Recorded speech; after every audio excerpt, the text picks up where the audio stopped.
তো সম্মানিত সুধী, সুখ চাই না দুঃখ চাই এরকম কি কেউ আছে? সুখ লাগবে না এরকম কেউ আছেন এখানে? হ্যাঁ, জি বললো কে? জি না বলছে সে। আমি আমার পিএইচডিতে যে টপিকটা নিয়ে কাজ করেছি সেটা হচ্ছে human behavioural patterns in the Holi Quran and analysis of its multiple dimensions. মানে মানুষের আচরণটা কোরআন কিভাবে দেখে, কোরআন এটাকে কিভাবে এক্সপ্লেন করে। তো ওখানে অনেক টেন্ডেন্সিস দেখা যায় মানুষের মধ্যে। বিশ্বাসীদের এক ধরনের অ্যাটিচিউড, অবিশ্বাসীদের এক ধরনের অ্যাটিচিউড, তারপর যারা বিশ্বাসীও না অবিশ্বাসীও না মাঝামাঝি এক ধরনের অ্যাটিচিউড। কিন্তু সবার সাধারণত একটা কমন অ্যাটিচিউড হচ্ছে সবাই সুখ চায়, তাই না? সবাই শান্তিতে থাকতে চায়, সুখময় জীবন চায় সবাই, এবং সুখটাই মানুষ দেখাতে চায়, দুঃখটা দেখাতে চায় না। আপনি যদি আমাদের সোশ্যাল মিডিয়ার যুগ যেহেতু এখন, কানেক্ট করা আরও সহজ। দেখেন, আমরা আমাদের সুখকর মুহূর্তগুলো শেয়ার দিই, আমাদের যে খুব গ্ল্যামারাস যে ইভেন্টসগুলো আছে, সুন্দর সুন্দর ইভেন্টস বাদ দেন, লেটস এ ছবি, আমি একটা ছবি আপলোড দিব কোনো এক কারণে, আমরা কি করি? 10টা ছবি তুলে খুঁজে খুঁজে সবচাইতে সুন্দর লুক আসছে যেটা, ওইটা দেই। তার মানে সুখী তো হতে চাই বটেই, আবার এই সুখটা বুঝতেছেন তো নাকি? মানে ধাপে ধাপে আগাইলে আপনারা মজা পাবেন, টপিকটা ডাইজেস্ট হবে আর কি, যেটা আমরা বলি। একেবারে শুরু থেকে শেষ পর্যন্ত আমরা বুঝে বুঝে আগালাম। তাহলে প্রথমে বুঝলাম যে সবাই সুখ চাই, এটাতে একমত সবাই, তাই না? গেল। এরপর হচ্ছে এই সুখটাই আমরা প্রকাশ করি, সুখটাই শেয়ার করি, সুখটাই দেখাতে চাই, দুঃখ আমরা লুকাই। এবং আমি আজকে সার্চ করে অবাক হলাম, বিশ্ব সুখ দিবস নাকি একটা আছে। আপনারাও একটু গুগল করে দেখেন।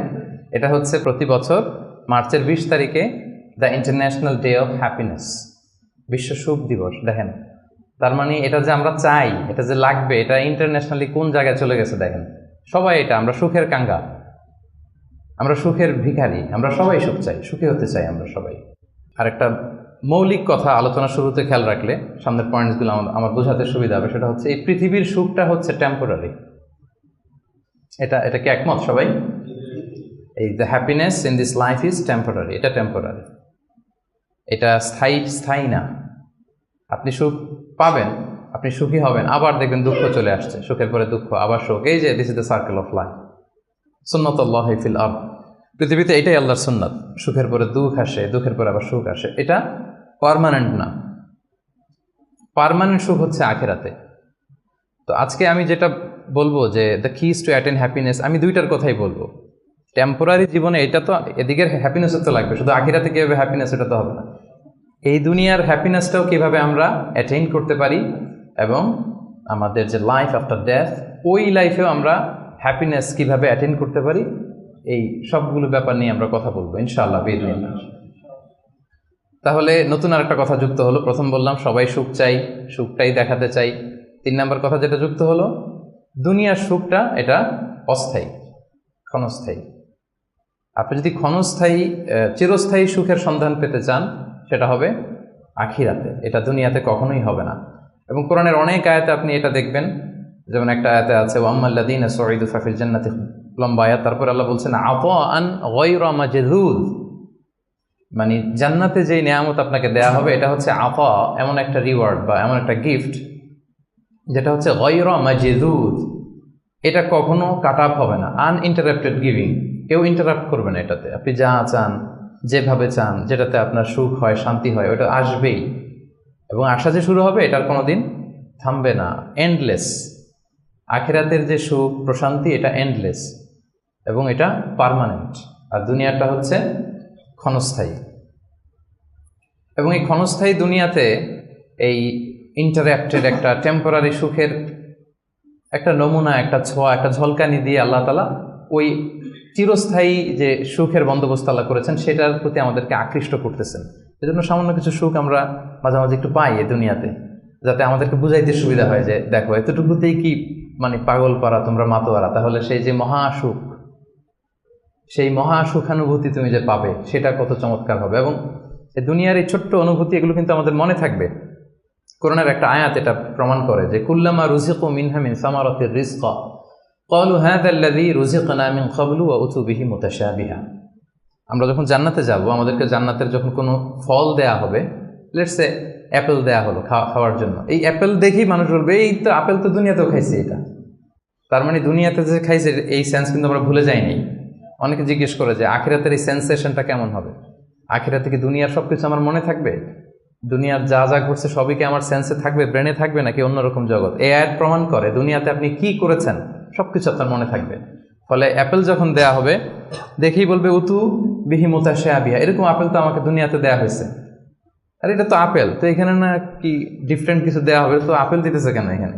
আপেল অনেকে আপেল লাইকও করে না দুনিয়াতেই, সেইখানে যদি আপেল দিয়ে আপেল দেয় বা কমলা দেয়, হয়তো মানুষ এরকম প্রশ্ন করবে, এবং কোরআন তো সেটা টেস্টিফাই করছে যে হ্যাঁ, মানুষ বলবে যে এটা তো আমরা দুনিয়াতেই খাইছি। তখন আল্লাহ বলবে যে না, এটা অ্যাপেল, বাট দুনিয়ার অ্যাপেলের মতন। দুনিয়ার আপেলে একটা স্বাদ পাওয়া যায়, এই আপেলে 1000 স্বাদ পাওয়া যাবে। মানে এটার ফিচারটাই আলাদা। এটা খেয়ে দেখো না, তো টেস্টি করো নাই, একটা বাইট দিয়ে দেখো যে কিরকম।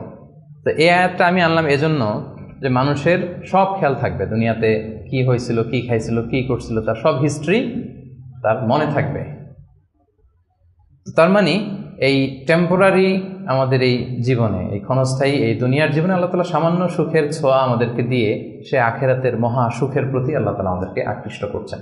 তো আজকের আলোচনায় এই দুনিয়াতে আমরা কিভাবে সুখে শান্তিতে থাকবো, একটা হ্যাপি পিসফুল লাইফ লিড করব, এটা আবার সে আখিরাতেও কিভাবে আমরা হ্যাপি হতে পারি, এই সবগুলো ব্যাপার নিয়ে ইনশাআল্লাহ আলোচনা করব। এবার আমি মূল আলোচনায় চলে যাই। আমি 10টা পয়েন্ট নিয়ে কথা বলবো। 10 keys to attain happiness, 10টা টুলস বা কি চাবিকাঠি, সুখের চাবিকাঠি আজকে আপনাদেরকে দিয়ে যাব। এগুলো নিয়ে আপনারা সুখে শান্তিতে থাকবেন। কি বলেন? তো এই 10টা টুলস বা 10টা কিজ যদি আমরা একটু খেয়াল করি, দেখবেন যে আসলেই আল্লাহ তাআলা কিন্তু আমাদেরকে এমন জীবন দর্শন শিক্ষা দিয়েছেন, রাসূল সাল্লাল্লাহু আলাইহি ওয়াসাল্লামের লাইফস্টাইল থেকে আমরা এমন লেসন পাই যেটা দিয়ে দুনিয়াতেও আমরা সুখে থাকতে পারবো, আখিরাতেও সুখে থাকতে পারবো। সুখ আমাদের নিশ্চিত হবে ইনশাআল্লাহ। ইনশাআল্লাহ পড়েন সবাই, ইনশাআল্লাহ। দেখছেন সবাই সুখী হইতে চায়, এজন্য সবাই খুব হাস্যোজ্জ্বল চেহারা নিয়ে ইনশাআল্লাহ বলতেছে, মাশাআল্লাহ। প্রথম যে পয়েন্টটা আমি রিসার্চ করে পেয়েছি সেটা হচ্ছে সিম্পলিসিটি। একেবারে সিম্পল লাইফ লিড করা, ইজি গোয়িং হওয়া। যারা এই দুনিয়ার জীবনে ইজি গোয়িং তারা হ্যাপি বেশি। যারা একটুতেই খুব ইগোর সমস্যায় ভোগে, একটু বাঘ ধরে থাকে, একটু গো ধরে থাকে, এদের জীবনে কষ্ট বেশি। এজন্য try to be easy going person. আপনি যত ইজি গোয়িং হবেন, লাইফটারে জটিল করে তো লাভ নাই আসলে। যত সিম্পলি আপনি জীবনকে যাপন করতে পারেন, হ্যান্ডেল করতে পারেন, ওইটাতেই সুখ। আপনি করে দেখেন, এটাতেই সুখ। আর যারা জটিল করে তারাই কিন্তু অস্থিরতায় ভোগে, অশান্তিতে ভোগে। তাহলে প্রথম কি হচ্ছে সিম্পলিসিটি। হ্যাঁ, আল্লাহ কিন্তু খুব সিম্পলি ইসলামকে মানতে আমাদেরকে বলে, ওমা জাআলা আলাইকুম ফিদ্দীনি মিন হারাজ। কোনো কাঠিন্যতা আল্লাহ তাআলা দ্বীনে রাখেননি। ইউরিদুল্লাহু বিকুমুল ইউসরা ওয়ালা ইউরিদু বিকুমুল উসরা। আল্লাহ সহজ চান, আল্লাহ তাআলা কিন্তু কাঠিন্যতা চান না। ইসলামের বিধানগুলো দেখবেন যে অনেক ফ্লেক্সিবিলিটি, সিম্পল। দাঁড়িয়ে নামাজ পড়াকে ফরজ করা হয়েছে, পড়তে পারেন না, বসে পড়লে আল্লাহ তাআলা কবুল করছেন। বসে পড়তে পারেন না, শুয়ে পড়লেও আল্লাহ তাআলা কবুল করছেন। অজু করে নামাজ পড়া আল্লাহ তাআলা আবশ্যক করেছেন। অজু করতে পারতেছেন না, তায়াম্মুম করে পড়লেও নামাজ আল্লাহ তাআলা কবুল করছেন। এই যে দেখেন সিম্পলিসিটি। এবং রাসূল সাল্লাল্লাহু আলাইহি ওয়াসাল্লামের লাইফ লিডিং সিস্টেমে যদি আপনি দেখেন, ওনার অ্যাটিটিউডটা কেমন ছিল, উনি কিভাবে ওনার জীবনযাপন করতেন, ওখানেও দেখবেন যে রাসূল সাল্লাল্লাহু আলাইহি ওয়াসাল্লাম খুবই সিম্পল লাইফ লিড করতেন। তো বলার অপেক্ষা রাখে না। কি বলেন? রাসূল সাল্লাল্লাহু আলাইহি ওয়াসাল্লামের সিরাত যারা পড়েছেন, ছোট্ট একটা উদাহরণ দেই। সহিহ মুসলিমের একটা হাদিস অনেকে শুনেছেন, আম্মা জান আয়েশা রাদিয়াল্লাহু তাআলা আনহা বর্ণনা করেন যে রাসূল সাল্লাল্লাহু আলাইহি ওয়াসাল্লামের অ্যাটিটিউডটা কত সিম্পল ছিল, কত সিম্পলি তিনি লাইফ লিড করতেন। দেখেন, তিনি বর্ণনা করেন যে রাসূল সাল্লাল্লাহু আলাইহি ওয়াসাল্লাম সকালবেলা যখন আসতেন, স্ত্রীদের ঘরে তো ফজরের সালাতের পরে আসতেন, তাই না? ফজরের সালাতের পর রাসূল সাল্লাল্লাহু আলাইহি ওয়াসাল্লাম লম্বা সময় মুসাল্লায় বসে থাকতেন। সালাম ফিরানোর পরে সাহাবাদের দিকে মুখ ফিরিয়ে বসতেন, লম্বা সময় তাসবিহ পড়তেন, ইশরাকের সালাত পড়তেন। এরপর সাহাবাদের সাথে কিছু পার্সোনাল কারো কোনো কোশ্চেন থাকলে ওটার আনসার করতেন। বিশেষ করে রাতে কেউ স্বপ্ন দেখলে ওটার ব্যাখ্যা করতেন রাসূল সাল্লাল্লাহু আলাইহি ওয়াসাল্লাম। রাসূল সাল্লাল্লাহু আলাইহি ওয়াসাল্লাম বলতেন, যেহেতু ফজর জাস্ট ঘুম থেকে উঠে আসছে, এখনই তো স্বপ্নের ব্যাখ্যা দিতে হবে। তো রাসূল সাল্লাল্লাহু আলাইহি ওয়াসাল্লাম বলতেন যে হাল রাআ আহাদুম মিনকুম আল বারিহাতা আর রুইয়া, গত রাতে কেউ স্বপ্ন দেখছো নাকি? তো সাহাবারা কেউ যদি স্বপ্ন দেখে থাকতেন বলতেন যে আমি তো এটা দেখেছি, আমি ওটা দেখেছি। রাসূল সাল্লাল্লাহু আলাইহি ওয়াসাল্লাম নিজের স্বপ্ন আবার বলতেন। রাসূল সাল্লাল্লাহু আলাইহি ওয়াসাল্লামের স্বপ্ন আবু বকর রাদিয়াল্লাহু তাআলা আনহু ব্যাখ্যা করে দিতেন। নবীদের মধ্যে সবচাইতে ভালো স্বপ্নের ব্যাখ্যা করতে জানতেন ইউসুফ আলাইহিস সালাম, ইয়াকুব আলাইহিস সালাম এবং নিঃসন্দেহে আল্লাহ রাসূল সাল্লাল্লাহু আলাইহি ওয়াসাল্লাম। এবং সাহাবাদের মধ্যে সবচেয়ে ভালো স্বপ্নের ব্যাখ্যা করতে জানতেন আবু বকর রাদিয়াল্লাহু তাআলা। রাসূল সাল্লাল্লাহু আলাইহি ওয়াসাল্লামের অনেক স্বপ্ন তিনি ব্যাখ্যা করে দিয়েছেন, কিছু কিছু সঠিক ব্যাখ্যা করেছেন, কিছু কিছু করতে পারেননি। তাবিঈদের মধ্যে সবচেয়ে ভালো স্বপ্নের ব্যাখ্যা করতেন মুহাম্মদ ইবনে সিরিন, আপনারা জানেন। রাসূল সাল্লাল্লাহু আলাইহি ওয়াসাল্লাম বলতেন যে কেউ স্বপ্ন দেখছো? দেখছি, তো ব্যাখ্যা করে দিতেন। এরপরে তো তিনি ঘরে ফিরতেন, যেই রাতে যে স্ত্রীর ঘরে ছিলেন সেই ঘরেই ফিরতেন। তো আম্মা জান আয়েশা রাদিয়াল্লাহু তাআলা আনহার ঘরে যে রাতে থাকতেন, যখন ফিরে আসতেন উনি বর্ণনা করতেছেন যে একদিন রাসূল সাল্লাল্লাহু আলাইহি ওয়াসাল্লাম এসে ঘরে এসে জিজ্ঞেস করলেন যে হাল আইনদাকুম শাই, মানে ঘরে খাবার টাবার কি কিছু আছে? আম্মা জান আয়েশা রাদিয়াল্লাহু বললেন যে না, মা আইনদানা শাই ইয়া রাসূলুল্লাহ, ইয়া রাসূলুল্লাহ না, ঘরে তো ব্রেকফাস্ট করার মতো কিছু নাই। তখন রাসূল সাল্লাল্লাহু আলাইহি ওয়াসাল্লাম বললেন ফালা ফা ইন্নী সাইম, ঠিক আছে তাইলে আমি রোজা রেখে দিলাম। সুবহানাল্লাহ বিহামদিহি। এটা সিম্পলিসিটির একটা উদাহরণ। দেখেন, ঘরে খাবার আছে আয়েশা, না খাবার নাই, তখন খাবারের বন্দোবস্ত করাতে তো খারাপ কিছু না, করা যায়। বা বলতে পারতেন যে ফাতেমার ঘরে দেখো না কিছু আছে কিনা, বা পাশে সাউদার ঘরে কিছু পাওয়া যায় কিনা, বা আমি একটু আনসারিদের বাসায় যেয়ে দেখি কিছু একটা ম্যানেজ করা যায় কিনা। যদি এরকম করতেন এটা খারাপ কিছু ছিল না, এটা হতেই পারে। কিন্তু রাসূল সাল্লাল্লাহু আলাইহি ওয়াসাল্লামের অ্যাটিটিউডটা দেখেন, খাবার আছে ঘরে, না খাবার নেই, আচ্ছা ঠিক আছে, নাই যেহেতু রোজা রেখে দিলাম, আমি রোজা আজকে আমি রোজার নিয়ত করে ফেললাম। চিন্তা করছেন কত সিম্পল লাইফ। তো এইভাবে আপনি যদি এক পয়েন্টে, তো আমরা অনেক লম্বা চোরা কথা বলবো না, খুবই সিম্পল ওনার লাইফ লিডিং সিস্টেম ছিল। His lifestyle was so simple but yet so special. এই সিম্পলিসিটির মধ্য দিয়ে উনি অনেক স্পেশাল ছিলেন। তাহলে জীবনে সুখী থাকার প্রথম কি হচ্ছে, কি সেটা? সিম্পলিসিটি। জটিলতায় না যে আসেন লাইফটাকে সিম্পল করে, সিম্পলি জীবনযাপন করে, এটা আপনাকে সুখ এনে দেবে। ইট brings happiness to your life. এটা গেল 1 নাম্বার। 2 নাম্বার, আপনার সেকেন্ড কি টু অ্যাটেইন হ্যাপিনেস, সেটা হচ্ছে টু ফরগিভ আদার্স, অন্যকে ক্ষমা করে দেয়া। আপনি যদি ক্ষমা করে দেন মানুষকে, আপনি সুখে থাকবেন, শান্তিতে থাকবেন। আমাদের হয় চলতি পথে আমাদের বন্ধুদের মধ্যে বা আমাদের প্রতিবেশীর সাথে বা আমার কলিগের সাথে বা আমাদের সমাজে অনেকের সাথে অনেকের নানা সময় এমন বিভেদ ঝগড়া এটা তৈরি হতে পারে, ফলে মনের মধ্যে ক্ষোভ, অশান্তি, ইভেন জেলাসিও আসতে পারে। কিন্তু এটা যদি আপনি কারোর প্রতি যদি রাগ, ক্ষোভ এটা পুষে রাখেন, ইট বার্নস ইউর সেলফ ইনসাইড, এটা ভিতরে আপনারা জ্বালাবে। যারে হিংসা করতেছেন, যার ব্যাপারে ক্ষোভ রাখতেছেন, এর কোনো ক্ষতি হয় না। ক্ষতি হয় যে এই ক্ষোভটা লালন করে, এই রাগটা যে ঝেড়ে ফেলতে পারে না হৃদয় থেকে, যে মন থেকে মানুষকে ক্ষমা করতে পারে না, সে কষ্ট পায়, অশান্তি নেমে আসে, দুঃখ নেমে আসে। আর যে সিম্পলি ক্ষমা করে দেয় সবাইকে, সে মানে সুখী একটা জীবনযাপন করতে পারে। এবং এটা জরিপেও, গবেষণাতেও দেখা গিয়েছে যে যে অন্যকে সহজে ক্ষমা করে দেয় সে হ্যাপি লাইফ লিড করে। তাহলে 2 নাম্বার কি? ফরগিভনেস, ক্ষমা করে দেয়া।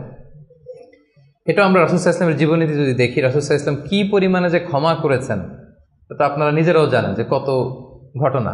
ওনার পুরো জীবনীটাই তো ক্ষমা। সবসময় ক্ষমা করে দিতেন, মনে দুঃখ পুষে রাখতেন না কখনো। এবং সাহাবাদেরকে বলতেন তোমরা ক্ষমা করে দাও।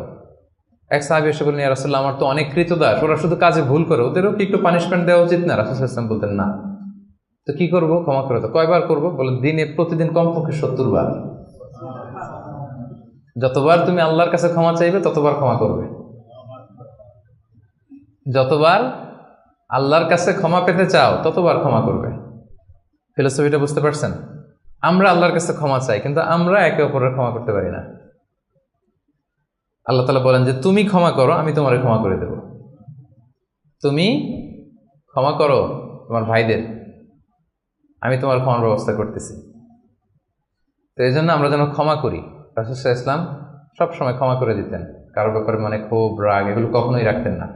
একটা ছোট্ট মজার ঘটনা বলি, আনাস রাদিয়াল্লাহু তাআলা আনহু বর্ণনা করেন যে রাসূল সাল্লাল্লাহু আলাইহি ওয়াসাল্লামের পাশ দিয়ে একবার আমি হাঁটতেছিলাম, ও আলাইহি বুরদুন নাজরানি, নাজরান এলাকা থেকে আনা একটা চাদর রাসূল সাল্লাল্লাহু আলাইহি ওয়াসাল্লামের গায়ে ছিল। রাসূল সাল্লাল্লাহু আলাইহি ওয়াসাল্লাম চাদর পরতেন। গলিদুল হাসিয়া, যে চাদরের মানে এই যে চাদরের পাশে ডিজাইন করা থাকে না নাকি, এই তো এটা কি বলে বাংলায়, ভালো বাংলায়? নকশা তো ডিজাইনটারে বলে, কিন্তু চাদরের কর্নার পাশটারে কি বলে? পায়ের পার এটা বলে বাংলায়, না শুদ্ধটা কি আমি জানি না।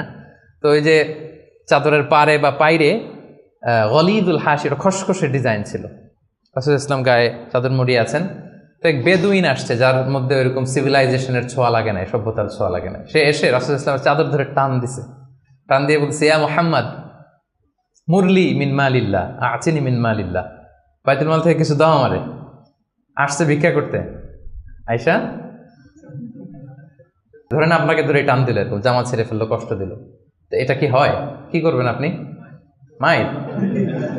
সহজ সিম্পল একেবারে সলিউশন, মাইর। তো নিশ্চয়ই আমরা রিয়াক্ট করবো, রেগে যাব। বেটা ভিক্ষা যাচ্ছে আমার কাছে আমার পকেট থেকে টাকা নিবে, সে আমার সাথে খারাপ আচরণ করতেছে, তো আমি তো দেওয়ার কথা না সাধারণত, আমি তো রিয়াক্ট করবো। তো রাসূল সাল্লাল্লাহু আলাইহি ওয়াসাল্লাম কি করলেন দেখেন, টান দিলেন, এই জায়গায় দাগ পড়ে গেল। হ্যাঁ, টান যে দিছে একেবারে রাসূল ইসলামের এখানে চামড়া ছেড়ে গেছে, দাগ পড়ে গেছে। রাসূল সাল্লাল্লাহু আলাইহি ওয়াসাল্লাম শুধু এভাবে তাকালেন তার দিকে, তাকিয়ে ফাতাবাসসাম, একটা মুচকি হাসি দিলেন, দিয়ে বললেন, যাও দিয়ে দাও, বাইতুল মাল থেকে কিছু অংশ দিয়ে দাও। মানে ও যে কষ্ট দিল, ব্যাড বিহেভিয়ার করলো, ওটা দেখারই সময় নাই ওনার। আগে তো দেখবে, তারপরে না রাগ করবে, ফুলে ফেপে উঠবে রাগে, ওটা দেখারই সময় নেই রাসূল সাল্লাল্লাহু আলাইহি ওয়াসাল্লামের। রাসূল সাল্লাল্লাহু আলাইহি ওয়াসাল্লাম বুঝছেন যে তার ওই জ্ঞান নাই, সে চিনে নাই যে আমি রাসূলুল্লাহ, তার মধ্যে ওই সেন্স নাই। বললেন দিয়ে দাও, ওকে দিয়ে দাও, চলে গেল সে, তাও মুচকি হাসি উপহার দিলেন। সুবহানাল্লাহ বিহামদিহি। এই যে পজিটিভ অ্যাটিটিউডের কথা আমরা বলি, অপটিমিস্টিজমের কথা বলি, দেখেন রাসূল সাল্লাল্লাহু আলাইহি ওয়াসাল্লামের জীবন থেকে দেখেন অন্যকে ক্ষমা করে দেওয়ার কি নমুনা তিনি স্থাপন করেছেন। মক্কা বিজয়ের কথা যদি ধরেন, তায়েফের কথা যদি ধরেন, তায়েফে তো তিনি রক্তাক্ত হয়েছেন। তায়েফে যে গেছিলেন রাসূল সাল্লাল্লাহু আলাইহি ওয়াসাল্লামের নিজের কোনো সুবিধা নেওয়ার জন্য নাকি? তায়েফবাসীদেরকে জাহান্নামের আগুন থেকে বাঁচাতে, তাই না? কিন্তু তারা কি করলো? অত্যাচার করলো, পাথর মারলো, রক্তাক্ত করলো। রাসূল সাল্লাল্লাহু আলাইহি ওয়াসাল্লাম তাদেরকেও ইনস্ট্যান্ট ওই জায়গায় ক্ষমা, এমন না যে ভেবে দেখি ক্ষমাটা করবো কি করবো না, কাল পরশু দেখি, ভেবে চিন্তে যদি ভাল লাগে ক্ষমা করে দিলাম, আর না হলে না করলাম, এটা না, ইনস্ট্যান্ট ক্ষমা। মক্কা বিজয়ের দিন কি হলো? ঘর থেকে বিতাড়িত করা হলো, রাসূল সাল্লাল্লাহু আলাইহি ওয়াসাল্লামের উপর শারীরিক নির্যাতন, মেন্টাল প্রেশার, ওনার মেয়েদেরকে তালাক দেয়া হলো। রাসূল সাল্লাল্লাহু আলাইহি ওয়াসাল্লাম যখন নামাজ পড়তেন উঠে নারী ভুঁড়ি চাপিয়ে দেওয়া হতো, এলাকা থেকে নির্বাসন। কিন্তু অষ্টম হিজরিতে যখন মক্কা বিজয় করে আসলেন তখন কি হলো? ভয়ে সবাই যখন কাঁপছিল, উনি কি বললেন? লা তাসরিবা আলাইকুমুল ইয়াউম, তোমাদের প্রতি কোনো প্রতিশোধ আমার নেই। ইয়াগফিরুল্লাহু লাকুম ওয়া হুয়া আরহামুর রাহিমিন, আল্লাহ তোমাদের ক্ষমা করুক, তিনি মেহেরবান। ইযহাবু ফাআনতুমুত তালাকা, চলে যাও, ক্ষমা করে দিলাম আমি। জীবনের পরতে পরতে রাসূল সাল্লাল্লাহু আলাইহি ওয়াসাল্লামের আপনি বায়োগ্রাফি দেখলে দেখবেন পরতে পরতে একটা মানুষের ক্ষমা করার জন্য যেন মুখিয়ে থাকতেন তিনি, কখন ক্ষমা করবেন। তো এটা আপনি মানুষকে ক্ষমা করতে শিখেন, আপনি সুখে থাকবেন, আপনি সুখী হবেন। You will be happy at the end, শেষে অবশেষে আপনারই বিজয় হবে, আপনি সুখী হবেন, আপনি হ্যাপি হবেন। তো এটা হচ্ছে 2 নাম্বার পয়েন্ট, দ্য কি টু অ্যাটেইন হ্যাপিনেস। 2 নাম্বার কি? ক্ষমা করা, ফরগিভনেস। তাহলে কয়টা বললাম? প্রথমটা কি ছিল? সিম্পলিসিটি, জটিল করে লাভ নাই, লাইফটাকে সিম্পলি লিড করেন। 2 নাম্বার কি? ক্ষমা করবেন। সবাই করবেন, ক্ষমা করে দেন, দেখবেন যে আপনি ভেতর থেকে একটা প্রশান্তি, মনোদৈহিক প্রশান্তি আপনি মানে অনুভব করছেন। 3 নাম্বার, সুখে থাকার 3 নাম্বার চাবিকাঠি হচ্ছে try to make others happy, অন্যকে সুখী করার চেষ্টা করা। মানে আপনি হ্যাপি হইতে চাইলে আরেকজনকে হ্যাপি বানাইতে হবে। বুঝতে পারছেন না ব্যাপারটা? খুব সিম্পল। আপনি যদি অন্য মানুষ কিভাবে সুখী হতে পারে, তারা কিভাবে ভালোভাবে থাকতে পারে, এটা নিয়ে টেনশন করেন, আপনার হ্যাপিনেস নিয়ে এটার দায়িত্ব নেবে কে? কিছু কাউকে দেন, দান করেন, চ্যারিটি করেন, ডোনেশন করেন। এটা করার পরে যে কি সুখানুভূতি, অনুভূতি কি আর বোঝানো যায় না, ওটা অনুভব করতে হয়। এটা আপনি অনুভব করবেন এবং যারা আপনারা এটা করেন নিশ্চয়ই অনুভব করেছেন। তো এটা যদি আমাদের মধ্যে থাকে, এটা আপনাকে হ্যাপি করবে। চিন্তা করেন ইসলামের বিধানগুলো, ইসলামের বাতলে দেওয়া যে জীবন দর্শন কত সুন্দর, মানে পুরো সমাজের সবাই যেন আমরা হ্যাপি থাকতে পারি, এরকম একটা সিস্টেম, তাই না? অন্যরা হ্যাপি আমি করতে যাচ্ছি, আমি হ্যাপি হয়ে যাচ্ছি। এবং সহিহ মুসলিমের একটা হাদিস এখানে আমি উল্লেখ করতে চাই, লম্বা হাদিস, শেষের অংশটা টেক্সটটা হচ্ছে এরকম যে আল্লাহু ফি আউনিল আবিদি মা কানাল আবদু ফি আউনি আখি। রাসূল সাল্লাল্লাহু আলাইহি ওয়াসাল্লাম বলেন, আল্লাহ তাআলা ততক্ষণ পর্যন্ত বান্দার সাহায্যে থাকে যতক্ষণ পর্যন্ত বান্দা তার ভাইয়ের সাহায্যে থাকে। কথাটা বুঝতে পারছেন? আই রিপিট, আল্লাহ তাআলা ততক্ষণ পর্যন্ত কোনো বান্দার সাহায্যে থাকে যতক্ষণ পর্যন্ত এই বান্দা তার ভাইয়ের সাহায্যে থাকে। তা আপনি আল্লাহর সাহায্য পাইতে হলে এটার কন্ডিশন কি বলেন তো দেখি? আপনার ভাইকে হেল্প করা, তাকে হেল্প করেন, তার একটু উপকার করেন, আল্লাহ তাআলার পক্ষ থেকে নুসরাত, সাহায্য এটা নেমে আসবে। সুবহানাল্লাহ। তার মানে অন্যের প্রতি ভালো যেটা করেন এই ভালোটা আপনার দিকে ফিরে আসে, অন্যের প্রতি শুভকামনা এটা রিটার্ন হয়ে আপনার দিকেই ফিরে আসবে। So try to make others happy, অন্যকে সুখী করার চেষ্টা করা, এটা আপনাকে সুখী করবে। 3 নম্বর পয়েন্টটা বুঝতে পেরেছেন?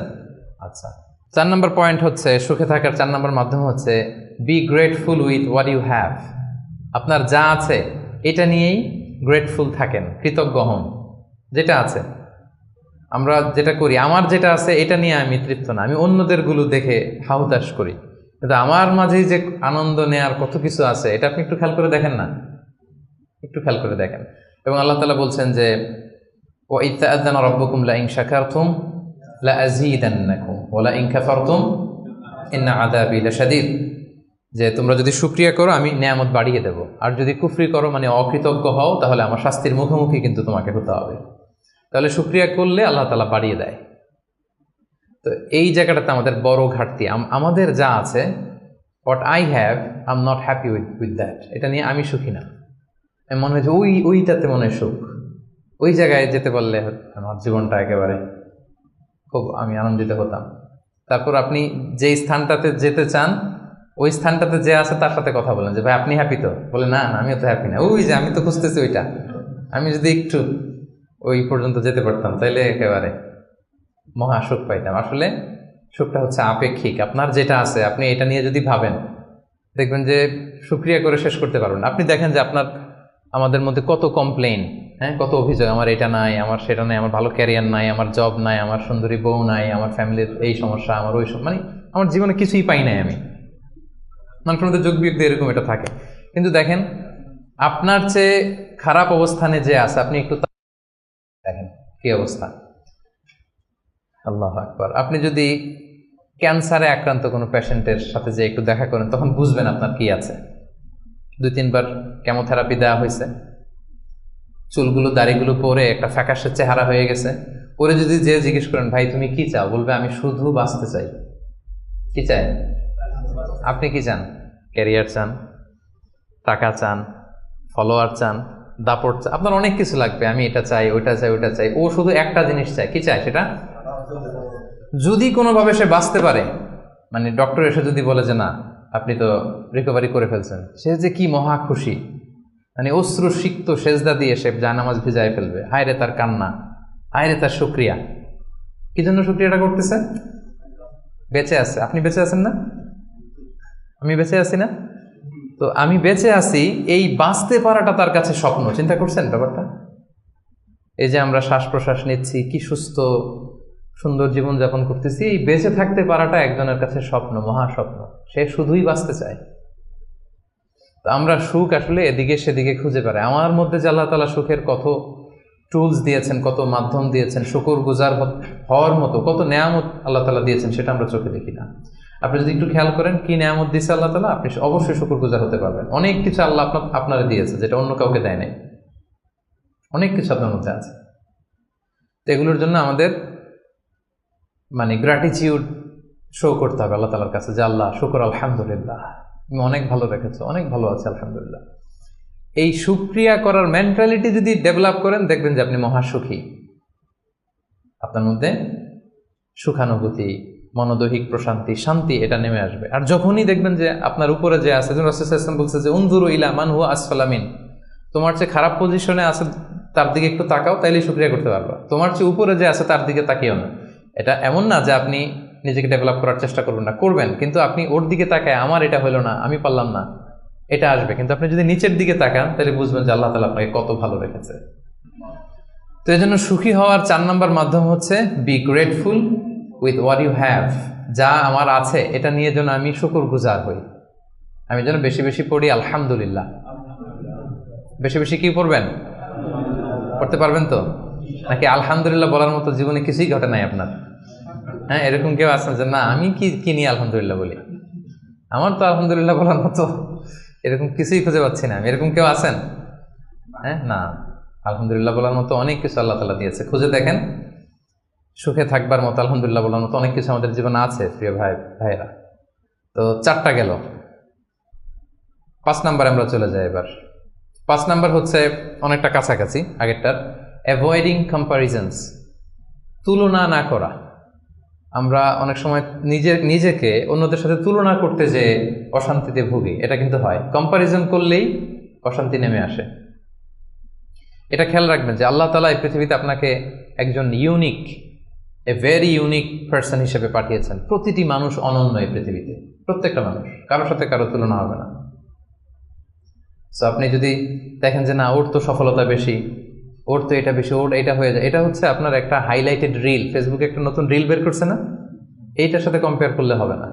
ইংরেজিতে একটা কি যেন বলে যে the grass is always green out of the fence, মানে বাইরে থেকে বাগানের ঘাস খুব সবুজ লাগে, কিন্তু বাগানে যে বসে দেখবেন না ওদিকে তো হলুদ হলুদ ঘাস আছে, মরা ঘাস, লাল ঘাস, এইটা সেইটা, কিন্তু বাইরে থেকে গল্ফ মাঠ দেখলে কেমন লাগে?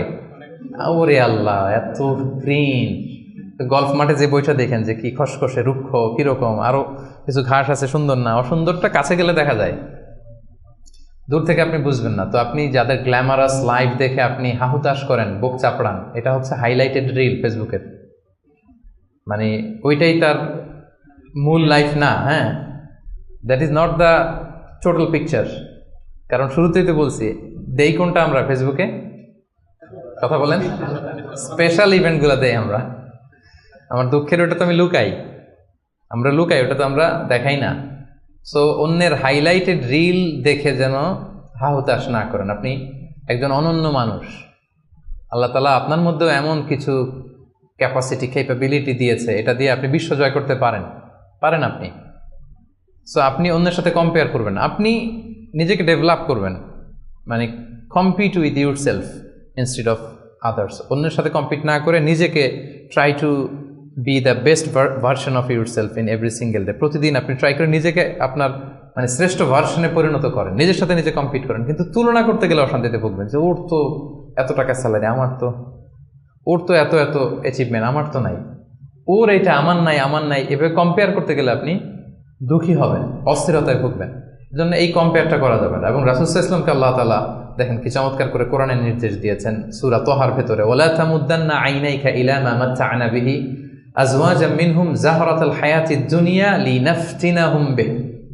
মানে নবী হে, কাফিরদের এক দলকে আমি দুনিয়াতে দাপট দিয়েছি, ক্ষমতা দিয়েছি, ধন সম্পদ ঐশ্বর্য দিয়েছি, ওই দিকে যেন আপনার চোখ না যায়। আল্লাহ তাআলা কাকে বলতেছেন?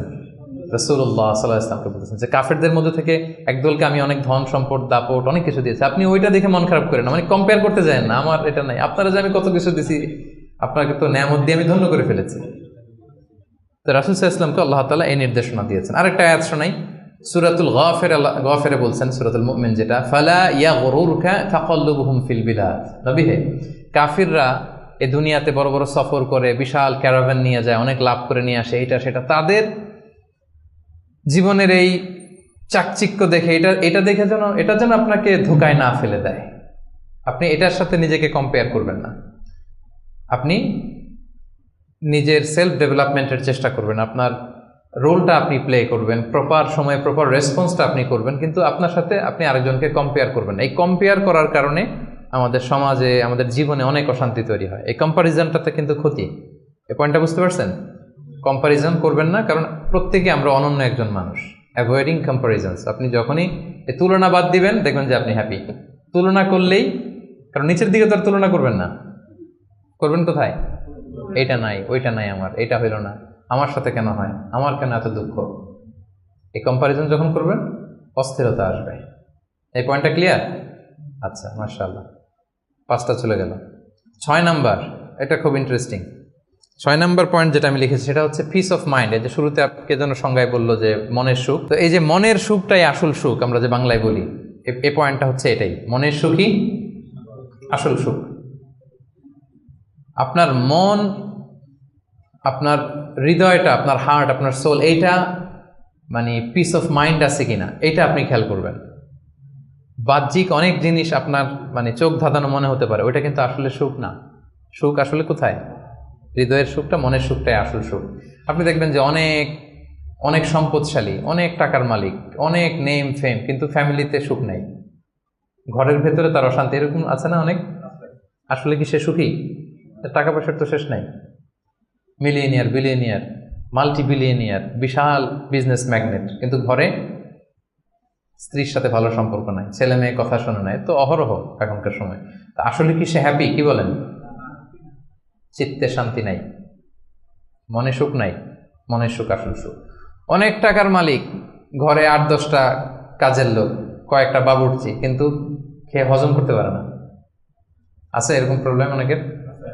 বলেন তো, যার ডাইজেস্টের সমস্যা, ডাইজেস্ট হয় না, তার কত কষ্ট। আমাদের কখনো যখন এরকম হয় যে ডাইজেস্ট হচ্ছে না, একটু কি বলে ফুড পয়জনিং বা বদহজম এরকম কিছু হলে কি অশান্তি লাগে, আর সারা জীবনটাই এটা। তার জীবনটা কেমন যাচ্ছে বলেন? আপনার যে মনে শান্তি আছে, এই যে 2 টাকা দিয়ে নাসি আয়াম খেয়ে ফেলতে পারতেছেন, যেখানে মনে চাই বসে ফেলতে পারতেছেন, শুইতে পারতেছেন, থাকতে পারতেছেন, কত সিম্পল লাইফ, কত সুখ। এরপরেও আমরা যদি সুখ খুঁজে না পাই, আপনি একটু ওদের দিকে তাকান, কিছুই হজম হয় না। তাদের কি অবস্থা? ঘরে শান্তি নাই, ফ্যামিলিতে শান্তি নাই। তো এই জন্য সম্মানিত ভাইয়েরা, পিস অফ মাইন্ড, এটা হচ্ছে the true happiness, the real happiness. আপনার মনটা যদি প্রশান্ত থাকে, আপনি যদি মনোদৈহিক প্রশান্তির মধ্যে থাকেন, you are the happiest person in the world. আপনি সুখী, মহাসুখী, আপনি মহাসুখী। ইউআই থেকে বের হলে বুঝবেন দুনিয়াটা কেমন। এখানে আমরাও তো ছাত্র জীবন কাটিয়েছি একটা সময়, সুবহানাল্লাহ। পারিবারিক জীবনে যাবেন, ক্যারিয়ার লাইফে যাবেন, বিজনেসে যাবেন, ব্যবসা যাবেন, দিনকে দিন জটিলতার মধ্যে আপনি আসবেন। এখন যে কত হ্যাপি লাইফ লিড করতেছেন আপনি কল্পনা করতে পারবেন না। এর জন্য শুকরগুজার হতে হবে। তো তাই বলে কি এখন টাকা পয়সা সম্পদ এগুলোর দরকার নাই? বাড়ি ঘর বাবুর্চি এগুলো দরকার নাই, যেগুলো বলতেছিলাম না? দরকার আছে। আমি বুঝাতে চাচ্ছি যে ওগুলোই আসল সুখের সন্ধান দেয় না। আসল সুখ কিসের সুখ? মনের সুখ। সবাই বলেন আসল সুখ মনের সুখ। পার্থিব জীবনের এই ব্যাপারগুলো যে লাগে, এটাও ইসলাম বলে। যেমন রাসূল সাল্লাল্লাহু আলাইহি ওয়াসাল্লাম একটা চমৎকার হাদিস, সহিহ হাদিস, এটা আমি একটু করে শেয়ার করি। রাসূল সাল্লাল্লাহু আলাইহি ওয়াসাল্লাম বলেছেন যে আরবাউম মিনাস সাআদা, 4টা হচ্ছে মানে সুখী হওয়ার মাধ্যম বা সৌভাগ্যশীল হওয়ার মাধ্যম। যার 4টা আছে সে সাঈদ, আর যার 4টা নাই সে শাকী। সাঈদ মানে কি? সুখী বা সৌভাগ্যশীল, আর শাকী মানে দুঃখী বা দুর্ভাগা। তো সুখী কারা বা সৌভাগ্যশীল কারা? রাসূল সাল্লাল্লাহু আলাইহি ওয়াসাল্লাম পার্থিব জিনিস যে লাগে, এটা যে ইসলাম ডিনাই করে না তার প্রমাণ রাসূল সাল্লাল্লাহু আলাইহি ওয়াসাল্লাম বলছেন যে আরবাউন মিনাস সাআদা, 4টা জিনিস মানুষের সুখ নিশ্চিত করে, সুখ এনে দেয় পার্থিব জগতে, দুনিয়াবি হাইসিয়াতে আর কি। 1 নম্বর হচ্ছে আল মারআতুস সালেহা, নেককার স্ত্রী। এটা কিন্তু আপনার জীবনকে সুখময় করার একটা বড় মাধ্যম। 2 নম্বর হচ্ছে আল মাসকানুল ওয়াসিআ, প্রশস্ত বাসভবন। কি বলেন? খুব যদি চিপা চাপা হয়, এটা তো ওখানে চলাফেরা করে মজা হবে না, স্বাভাবিক। কিন্তু যদি একটা চমৎকার বাসভবন হয়, অনেক স্পেশাস, এটা আসলেই সুখ স্বাচ্ছন্দ্যের একটা ব্যাপার, মানে দুনিয়াবি দিক থেকে। 3 নম্বর হচ্ছে ওয়াল জারুস সালেহ, ভালো প্রতিবেশী, গুড নেইবার। কি বলেন? আরবিতে কি বলে? উতলুবুল জার ক্বাবলাদ দার, বাড়ি কেনার আগে আগে প্রতিবেশী দেখে নাও, আরবি ভাষা একটা প্রবাদ। আর 4 নম্বর হচ্ছে ওয়াল মারকাবুল হানি, মানে হচ্ছে লিটারালি হচ্ছে সুইট রাইডিং, ভালো একটা আরোহণ। এটা বর্তমানে গাড়ি হইতে পারে, একটা সুন্দর চমৎকার গাড়ি, ভালো ব্র্যান্ডের গাড়ি, মার্সিডিজ না হইতে পারে। তারপর রাসূল সাল্লাল্লাহু আলাইহি ওয়াসাল্লাম টেস্টিফাই করছে, আপনার এটা নেগেটিভলি নেওয়ার সুযোগ নাই। হ্যাঁ, এটা দুনিয়াবি দিক থেকে তো অবশ্যই একটা সুখের মাধ্যম, মার্সিডিজ ব্র্যান্ড হতে পারে।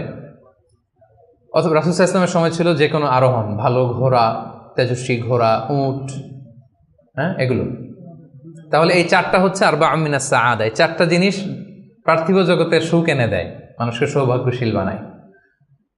তার মানে ইসলাম এটা নিষেধ করে নাই। কিন্তু দ্য পয়েন্ট ইজ হেয়ার, রাসূল সাল্লাল্লাহু আলাইহি ওয়াসাল্লামের জীবনে কয়টা ছিল বলেন? এই 4টার মধ্যে থেকে রাসূল সাল্লাল্লাহু আলাইহি ওয়াসাল্লামের জীবনে আসলে কয়টা ছিল? শুধু 1 নম্বরটাই ছিল। যদি আপনি মানে একেবারে সঠিকভাবে চিন্তা করে দেখেন, এই 4টা জিনিস থাকলে যে জীবনটা খুব স্মুথ হয়, রাসূল সাল্লাল্লাহু আলাইহি ওয়াসাল্লাম বলছেন কথা ঠিক, কিন্তু উনার কয়টা ছিল? একটাই ভালো মতো ছিল। সেটা কি? নেককার স্ত্রী, আল মারআতুস সালেহা, এটা ছিল। 2 নম্বরে আসেন আল মাসকানুল ওয়াসি, তো মোটেও ছিল না। রাসূল সাল্লাল্লাহু আলাইহি ওয়াসাল্লামের ঘরের সাইজ জানেন তো না? এখন মক্কা মদিনায় গেলে বিভিন্ন মাআরেদ হয়, ওখানে দেখা যায় যে কত মিটার বাই কত মিটার, খুবই ছোট একটা রুম। আম্মা জান আয়েশা রাদিয়াল্লাহু তাআলা আনহার ঘরের সাইজটা যদি বলি খুবই ছোট, এই অল্প কিছু জিনিস রাখতে পারে, একটা জাজিম রাখতে পারে, কয়েকটা জিনিস ঝুলায় রাখতে পারে, আর দুইজন থাকতে পারে কোনো রকম। এটা ছিল ওনার বাসভবন। এটা কি আল মাসকানুল ওয়াসিআ হয়েছে? পান নাই উনি এটা। এরপর একটা আসেন ওয়াল জারুস সালেহ, ভালো প্রতিবেশী পাইছেন, কাছাকাছি ধরলে পাইছেন, পাশে ফাতেমার ঘর, দিকে স্ত্রীদের ঘর। কিন্তু আপনি যদি বিগার সেন্সে চিন্তা করেন, কারা থাকতো আশেপাশে? এদিকে তো না, আবুল আহাব তো মক্কার কথা, লেটসে মদিনার কথাই যদি আমরা বলি, আপনার কারা থাকতো? মুনাফিকদের একটা দল তো থাকতোই, আর তিন দিকে জিউস, ইহুদিরা, বনু খাইনুকা, বনু নাদির, বনু কোরাইদা। এরা কি করছে রাসূল সাল্লাল্লাহু আলাইহি ওয়াসাল্লামের সাথে? মানে ট্রেচারির যত ধরন হইতে পারে, বিট্রে করার যত ওয়ে হতে পারে, সবগুলো করেছে। একটা রাত শান্তিতে ঘুমাইতে পারে না এদের কারণে। এটা কবে পর্যন্ত? পঞ্চম হিজরির আগ পর্যন্ত ঘুমাতে পারে নাই। বনু এই কুরাইজাকে যখন করলেন, এক্সাইল করলেন, তারপর থেকে অনেকটা এই জিউসদের ঝামেলা থেকে উনি মুক্ত হয়েছেন। তাহলে চিন্তা করেন, এটাও ছিল না। এরপর 4 নম্বরে যদি আসেন, আল মারকাবাল হানি, ভালো যানবাহন বা ঘোড়া, এগুলো ছিল অ্যাভারেজ ধরতে পারেন, যেগুলো ছিল কসওয়া, আদবা, যা ছিল এগুলো অ্যাভারেজ টাইপের। তার মানে রাসূল সাল্লাল্লাহু আলাইহি ওয়াসাল্লামের কিন্তু এগুলো ছিল না। এটা প্রমাণ করে যে এগুলো হইলে জীবন স্মুথ হয়, সুন্দর হয়, বাট এগুলোই সুখ শান্তি দেওয়ার আসল টুলস না। আসল সুখ বলেন না একটু সবাই, আসল সুখ মনের সুখ। এটা খেয়াল রাখতে হবে। এটা আমি কোথা থেকে নিয়েছি? এটা হাদিস থেকে নিয়েছি। এই যে রাসূল সাল্লাল্লাহু আলাইহি ওয়াসাল্লাম বলছে যে লাইসাল গিনা আন কাসরাতিল আরাব, অনেক সম্পদ থাকলে এটাই অন্তরের মজা, শান্তি, প্রাচুর্যতা না। ওয়ালাকিন্নাল গিনা গিনান নাফস, মূল সুখ হচ্ছে অন্তরের সুখ, মূল ধনাঢ্যতা হচ্ছে অন্তরের ধনাঢ্যতা। আপনার অন্তর হ্যাপি তো সব হ্যাপি। আপনি না খেয়ে, সামান্য খেয়েও, আপনি ছোট্ট ঘরের ভিতরে আপনি সুখ আর সুখ। এরকম ফ্যামিলি আছে না? আপনারা কি মনে করেন যে রিক্সাওয়ালার যে বস্তির ভেতরে কুড়ে ঘরে কোনো সুখ নাই? কথা বলেন, আছে না? আছে। এদেরকেও আল্লাহ সুখের সন্ধান দিয়েছেন। তো নট নেসেসারি যে আপনার টাকা পয়সা এগুলো হইলেই সুখ হবে না। আরেকটা হাদিস আমি ইবনে মাজাহ থেকে একটু শোনাই, খুব চমৎকার হাদিস। হাদিসটা সুনান ইবনে মাজাহ এসেছে, মান কানাতিদ দুনিয়া হাম্মাহু ফারাকাল্লাহু আলাইহি আমরাহু ওয়া জাআলা ফাকরাহু বাইনা আইনাই। লম্বা হাদিস, আমি অর্থটা বলি। হাদিসটা একটু খেয়াল করেন আমার সাথে। রাসূল সাল্লাল্লাহু বলেছেন, পার্থিব চিন্তা যাকে মোহগ্রস্ত করবে, মানে যে দুনিয়া নিয়ে পেরেশান, তার কি হবে দেখেন, তার কাজকর্মে আল্লাহ তাআলা অস্থিরতা ঢেলে দিবেন, সে অস্থির হবে। দারিদ্রতা হবে তার নিত্যসঙ্গী, এবং এই পার্থিব স্বার্থ সে ততটুকুই পাবে যতটুকু তার তাকদিরে লেখা আছে, এর বেশি পাবে? অস্থির যদি হন, আপনি পেরেশান হন, যত পেরেশান হন, আপনার তাকদিরে যা লেখা তার চেয়ে 1 ইঞ্চিও বেশি পাওয়া যাবে নাকি? যাবে না। আর যার উদ্দেশ্য হবে আখিরাত, আল্লাহ তার সব কিছু স্মুথ করে দিবেন, সুবহানাল্লাহ। তার অন্তরকে আল্লাহ তাআলা ঐশ্বর্যমণ্ডিত করে দিবেন। এই যেটা বলতেছিলাম যে ফাইনাল গিনা গিনান নাফস, অন্তরের সুখ, হৃদয়ের সুখী আসল সুখ, অন্তরের সুখী আসল সুখ।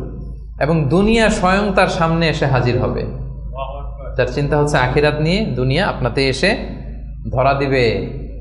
তো এই জন্য হৃদয়ের সুখটা, এটা যে আসল সুখ, এটা যেন আমরা ফিল করি, এটা এনশিওর করার ট্রাই করতে হবে। আপনি এইটা না করে অন্যদিকে যদি বেশি ছুটেন, আপনার অস্থিরতা কমবে না, এটা আপনাকে দুঃখী বানাবে, অসুখী বানাবে, অস্থির বানাবে, আপনার সুখ কেড়ে নেবে জীবন থেকে। তাহলে এই যে হৃদয়ের সুখ, আসল সুখ, হ্যাঁ, piece of mind is the real happiness. 6 নম্বরটা বুঝতে পারছেন প্রিয় ভাইরা? বুঝতে পারছেন সবাই? আচ্ছা, এবার চলে যায় 7 নম্বরে। 7 নম্বর পয়েন্ট হচ্ছে এক্সপেক্ট লেস। এক্সপেকটেশন যেন লেস থাকে, তাইলে হ্যাপি হবেন। অনেক এক্সপেকটেশন পান নাই কিছু, এই তো দুঃখ শুরু। স্বামী স্ত্রীর কাছে অনেক এক্সপেকটেশন, পায় না এখন কিছু, দুঃখ বাড়তেছে। স্ত্রী স্বামীর কাছ থেকে অনেক এক্সপেকটেশন, যখন হয় না ফুলফিল, কষ্ট পায়। বন্ধু বন্ধুর কাছে এক্সপেকটেশন অনেক বেশি, বাবা ছেলের কাছে এক্সপেকটেশন অনেক বেশি, সুপারভাইজার ছাত্রের কাছে এক্সপেকটেশন, ছাত্রের সুপারভাইজারের প্রতি। এই যে এটা তো বাস্তবতা, তাই না? যখন আপনি হাই এক্সপেকটেশন নিয়ে থাকবেন কিন্তু আউটকাম এরকম পাচ্ছেন না, তো কি হ্যাপি না আনহ্যাপি? বলেন, হ্যাপি না আনহ্যাপি? কিন্তু এক্সপেকটেশন খুব একটা আপনি বেশি করেন নাই, এরপরে আপনি যদি বেশি পান কেমন লাগবে? ভালো লাগবে না? আমার এক্সপেকটেশন নেই, একটা হইলেই হইলো, এরপরে দেখি মাশাআল্লাহ শুধু আসতেছে আসতেছে, কেমন লাগবে? ভালো লাগবে? হ্যাঁ, এই জন্য এক্সপেক্ট লেস। এক্সপেক্ট লেস মানে I am not talking about the goal. Goal should be higher and bigger. Goal বড় হবে, কিন্তু আপনার এক্সপেকটেশন যেন অনেক বড় না হয়। আপনার জীবনের গোল থাকবে বড়। কিন্তু আপনি যদি অনেক এক্সপেক্ট করেন জীবনের প্রতিটি ক্ষেত্রে, যখন ওই এক্সপেকটেশন ফুলফিল করবে না আপনি কষ্ট পাবেন। এজন্য কালকে কি খাবো, আগামী মাসে কি হবে, এরপরের বছর, এই যে হাহুতাশ করা, অনেক এক্সপেক্ট করা, এটা মানুষের জীবনে দুঃখ নিয়ে আসে। আপনি আজকের জন্য বাঁচেন, কালকের তো জন্মই হয় নাই, আগামীকালের জন্ম হয়েছে। আজকের চিন্তা করেন, আজকের এটা নিয়ে আপনি থাকেন, দেখবেন যে হ্যাপি আপনি। আর যখনই কালকে কি করব, আগামী মাসে কি হবে, 23 সালে তো নাকি মন্দা, টাকার দাম কমতেছে, বিশ্ববাজারের কি অবস্থা, এই গোটা দুনিয়ার সব টেনশন যখন আপনি আপনার দায়িত্বে নেবেন, এই দুঃখ আপনার দুঃখ কেউ থামাতে পারবে না। দেখেন এখানে ইসলামী দৃষ্টিভঙ্গিটা কি দেখেন একটু। আল্লাহ রাসূল ইসলাম চমৎকার একটা কথা বলেছেন, সহিহ বুখারীর বর্ণনা। রাসূল ইসলাম বলেছেন, দুনিয়ার চলতি পথে আমাদের চলাফেরাটা বা লাইফস্টাইলটা যদি এমন হয়, দেখবেন যে ইউ উইল বি হ্যাপি। রাসূলুল্লাহ সাল্লাল্লাহু আলাইহি ওয়াসাল্লাম বলেছেন, কুন ফি দুনিয়া কাআন্নাকা গরীব আও আবিরু সাবিল। এই দুনিয়াতে তুমি এমনভাবে চলো যে তুমি গরীব। গরীবের ভালো বাংলা কি? মানে এই জায়গার লোক না আর কি, এটা চেনা আরেক জায়গার, স্ট্রেঞ্জার ইংরেজিতে, মানে as if you are a stranger here. হ্যাঁ, মুসাফির হতে পারে। ওই যে আবিরু সাবিল বলছে, ওইখানে আসলে মুসাফিরটা চলে আসার জন্য আমি ডিফারেন্সিয়েট করতেছি যে গরীব একটা আর আবিরু সাবিল আর একটা। এরকম স্ট্রেঞ্জারের মতো অথবা ট্রাভেলারের মতো লাইফ লিড করো। দেখেন হাদিসটা খেয়াল করে শুনতে হবে, তাহলে বুঝতে পারবেন অন্তর্নিহিত যে উদ্দেশ্যটা। এই দুনিয়াতে এমনভাবে চলো as if you are a stranger in this দুনিয়া or you are a traveller. আচ্ছা, এবার আমাকে উত্তর দেন। লেটস সে আপনার পেনাঙে যাইতে হবে, পেনাঙের ফ্লাইট ধরেন যে কেএলআই 2 থেকে 2টায়, দুপুর 2টায়, যে শোনেন যে 3 ঘন্টা ডিলে। কয় ঘন্টা? তা এখন 3 ঘন্টা যেহেতু ডিলে, তাহলে একটা ইজি চেয়ার কিনে নেই এয়ারপোর্টে, কি বলেন?